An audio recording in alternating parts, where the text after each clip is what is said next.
All right, welcome to day 2 of making a footed shaft.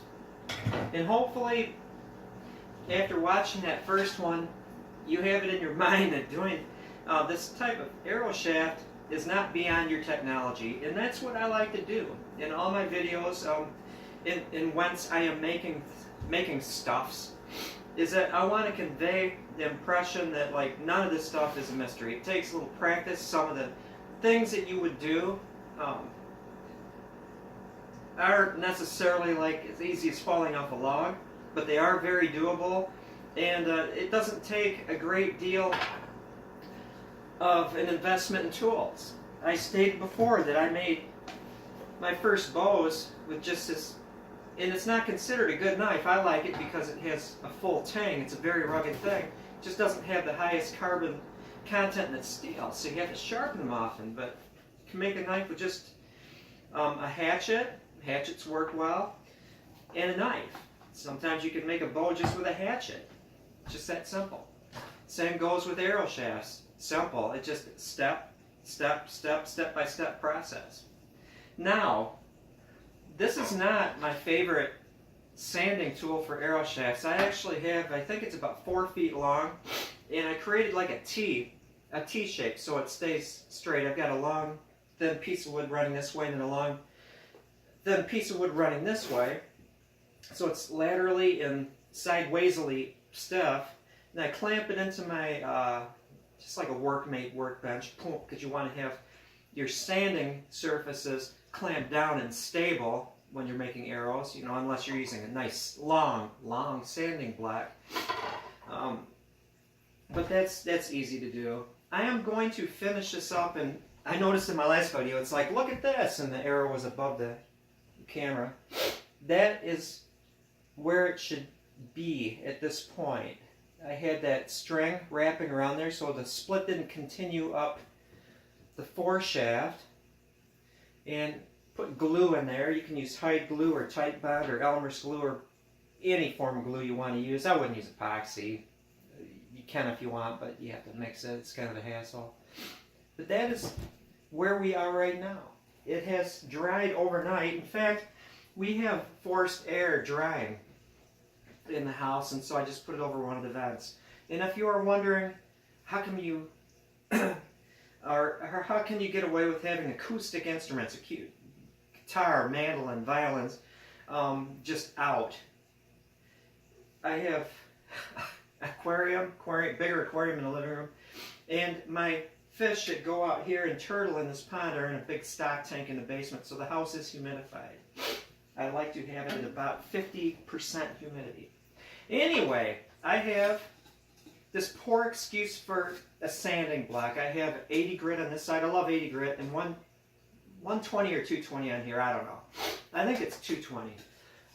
And instead of using my long sanding block, which I love, because if you're making barrel shafted arrows, which means it's thickest right here, and then it tapers towards this end, and then tapers again here, that long sanding block just works wonders. It's beautiful. Get a piece of wood, glue a bunch of sandpaper and strips along it, create a good sanding block. So what I'm going to do is I'm going to study this setting and see if I can save some sanding by trimming away things. I have a knot on here that needs to go the way of the dodo, so let's see if this works with my ulu. Ulus are great tools.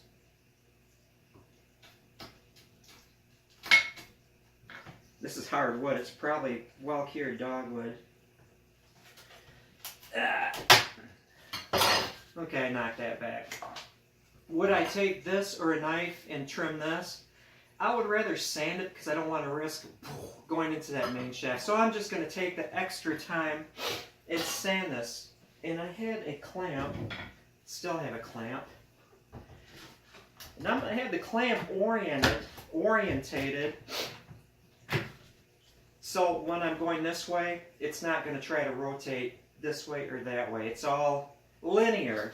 Another note, I took down the for sale, the turtle bow, because the fellow who asked me to do it is not MIA. I apologize. As a matter of patience, some of the people that are into the primitive archery world don't really spend their time on the computer, and so he just doesn't check his email. I totally understand that. I wouldn't check my email either if I wasn't selling bows or had this job that required me to. I would just as soon get away from all forms of electronic technology, but it is a necessary thing. So let's just, and I'm not, when you do this, on a long sanding block or a small sanding block, I'm not putting any pressure this way on the shaft. I'm just using this to move it front and back. All my pressure is right here. I'm pushing down right in the spot that I want to change. And I'm also, by this process, I'm straightening this. It's not so bent that I have to heat it and bend it this way, you know, bend it. What I'm going to do is I'm going to sand it straight. And I can get away with that because I probably will even shorten it right here. And I don't, again, before I get started, there's so many notes, I should script these things. I don't know why I was calling Keith Rob. In the last one I said that Rob asked me to do it. It's a different Rob, not Rob from Florida. I get confused, confuzzled easy. It was Keith that asked me to do it. And not Keith that made the arrows. So I'm just sanding the jog out of that.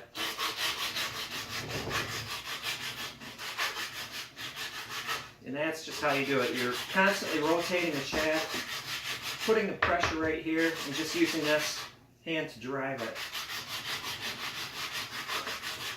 And when you're doing barreled shafts, you can drive it. You can drive where you're sanding by where you put the pressure.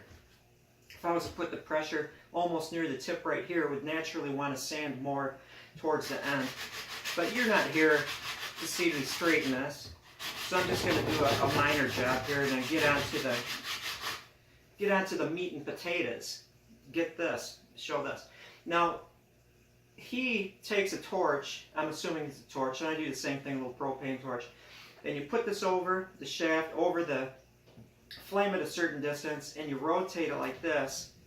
As you're doing that, and you'll get these spiraling marks, and it also darkens this. So I don't want to sand the shaft because I want to see this nice chisel with the contrasting wood. And it works out easier if this was, say, birch, and this was walnut. If you sand into this area, you're not going to change the color of it. If I sand anywhere on that shaft, I'm going to change the color, so I'm going to be very careful. On to this part.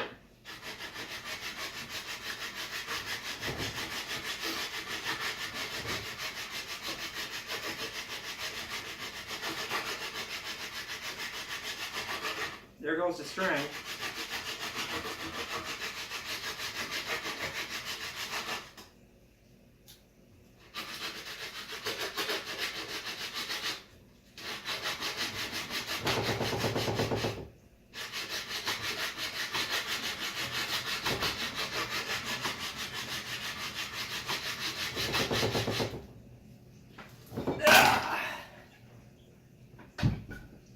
Annoying.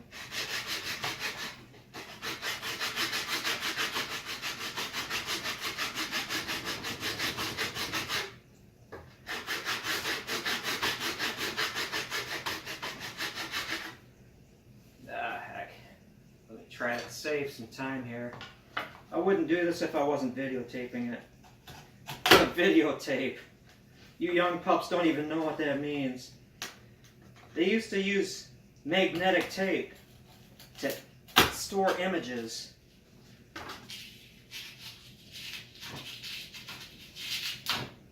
As much as I want to do.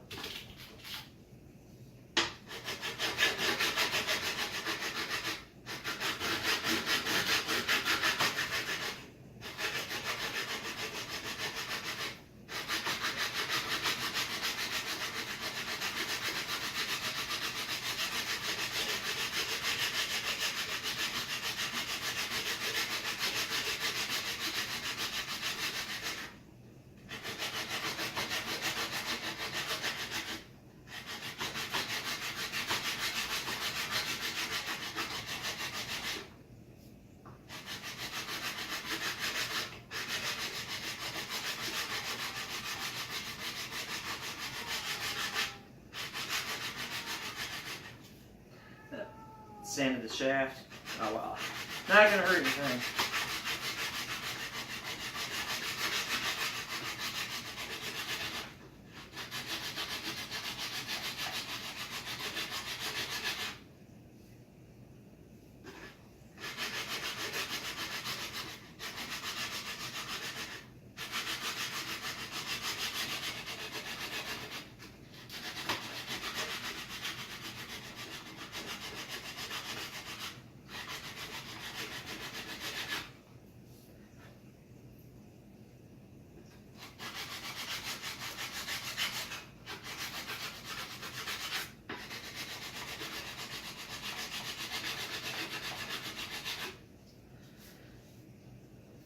I'm going to back it up. Do it backwards. Gotta be careful with my linguistics.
I'm pushing up a little bit so I'm not sanding on the shaft. I'm putting all the pressure right there at the juncture of the two different woods. So now I'm driving it with this hand and just kind of pushing up on this thing, on the main shaft.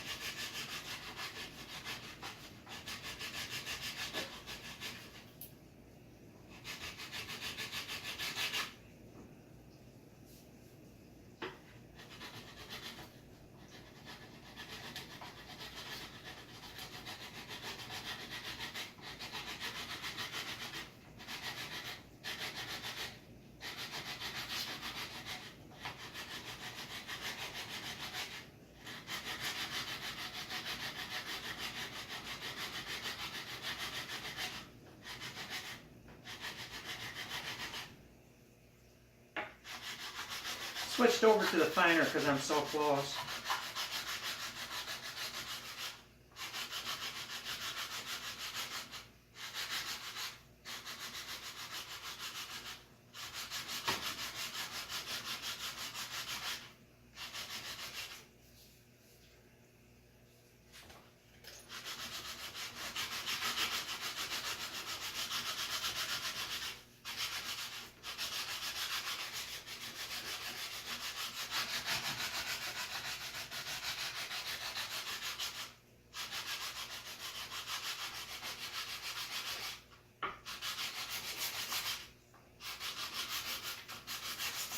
I am sanding the cedar a little bit. I have to.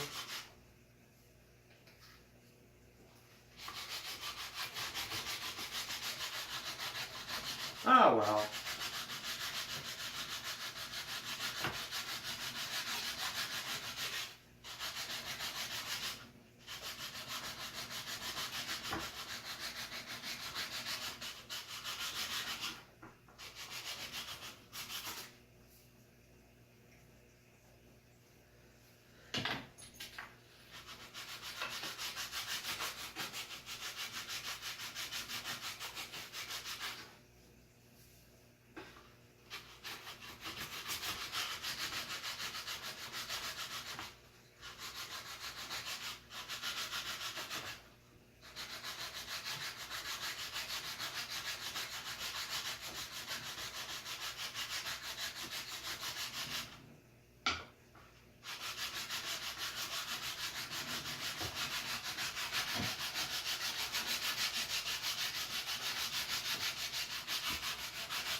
actually barreling the shaft or tapering it towards the tip right now. And as I do that, it's starting to get straighter and straighter. Almost done. Almost done. Hang in there. Make yourself some tea. Or bad instant coffee.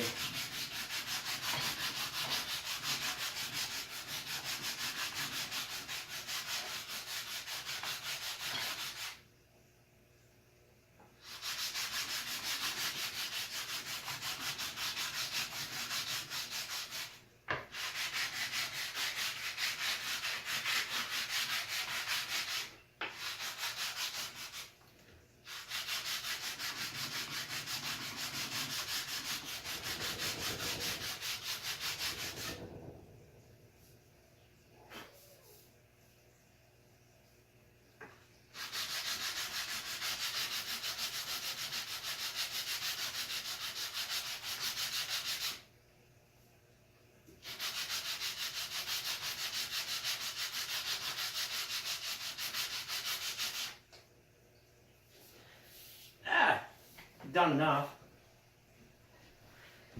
Make sure I'm in the view. Okay, so what you're looking for, and unfortunately this is a very light piece of wood and this is a very light piece of wood, so you don't see the contrast like you would with birch or some other light colored wood and then walnut. But this should, at least this side. What you're looking for is a roundness right there where it joins this, or this piece of wood where it grades off. It should be nice and round. It should be nice and round on here. It is, but you can't really see it. You want to have this piece, the foreshaft, end at the same spot on both sides, and a nice clean chisel in there.